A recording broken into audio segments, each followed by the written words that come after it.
Collaborate to accelerate. I once had the privilege of accompanying Singapore's minister-mentor, Kuan Yew, during a visit he made to my country.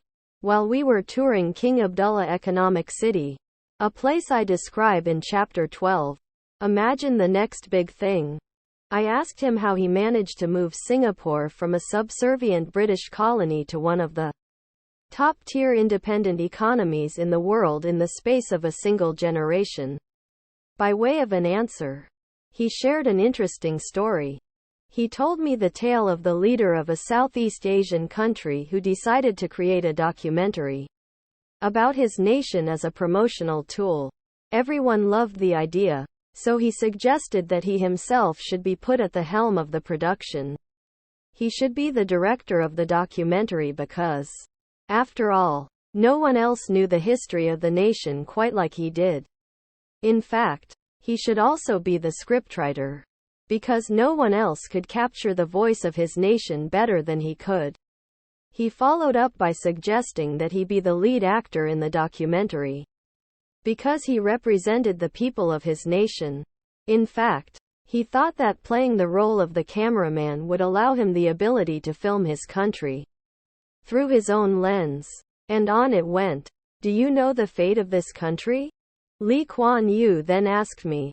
He revealed that the country was a complete failure and had drawn little attention or investment. Why? Because the leader could not understand the power of a collaborative approach. That a symphony of voices is stronger than a single one. Being a good leader, he continued, is like conducting an orchestra. There are many instruments that need to be played together, and the role of the conductor is to ensure that all the sounds are in harmony and working towards the best possible outcome. The first golden rule, I aim, therefore I am, suggests that you establish an ambitious, perhaps even audacious, finish line. If you have taken my advice, one thing will be vividly clear. You will never get there alone. You also need the help of the greatest among you. Only by partnering with the best of the best will you speed to your finish line. The golden rule of the greatest among you applies not only to everyone you choose to hire and surround yourself with, it also applies to larger collaborations. When you have great collaborative relationships with groups or organizations, you combine talent, resources, creativity, and effort, enabling you to reach goals that at first look impossible to achieve. A great collaborative partnership merges art and science, heart and head. When it works well, a great collaboration is like a superfuel that propels you and your partner forward much more powerfully than if you were operating under your own steam.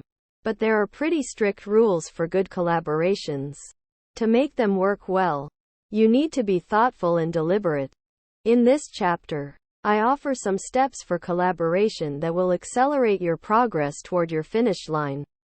We'll begin with a story of how businesspreneurship, governpreneurship, and philanthropreneurship can work together to inspire great change.